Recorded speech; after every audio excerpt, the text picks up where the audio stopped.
हो, तुमच्या प्रश्नाचंच उत्तर घेऊन आलेले आहे. खूप जणांना हा प्रश्न पडलेला आहे, की घरामध्ये जी लाईट आहे, त्या लाईटवरती ही मशीन चालते का? तर माझ्या घरामध्ये मी हॉलमध्ये ही मशीन ठेवलेली आहे. तिथं कपाट आहे, टीव्ही आहे, टीव्हीच्या खाली ही मशीन ठेवलेली आहे आणि टीव्हीचा जो बोर्ड आहे ना, तिथंच स्विच लावलेला आहे मशीनचा. त्याच्यामुळे टेन्शन घेऊ नका.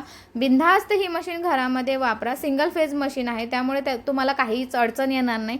आता मी सुद्धा वापरते, की बरंचसं प्रोडक्शन तयार होतं. तासामध्ये 1,500 प्लेट तयार करते आणि इझिली तुम्ही ऑपरेट करू शकता. खूप छान असं प्रोडक्शन तयार करते. पत्रवळी, डिश, द्रोण तिन्ही पण एकाच मशीनमध्ये होतात आणि मशीनला जागा पण कमी लागते. आता पुढच्या व्हिडिओमध्ये मी काय करणार आहे माहिती आहे का? मशीनचा असा पूर्ण व्हिडिओ घेणार आहे आणि तो टाकणार आहे. तसं तर मी व्हिडिओमध्ये दाखवतेच. माझे जे व्हिडिओ आहे ना, त्यामध्ये तुम्हाला मशीनला किती जागा लागते ते दिसतंच. पण अजून पुन्हा एक फक्त मशीनचा व्हिडिओ घेणार आहे आणि तो अपलोड करणार आहे. त्यामध्ये तुम्हाला माहिती देणार आहे की नक्की मशीनला किती जागा लागते. कारण की व्हिडिओ टाकून म्हणा किंवा माहिती देऊन म्हणा, बऱ्याच जणांचा मला प्रश्न असतोच की मशीनला जागा किती लागते, जागा किती लागते.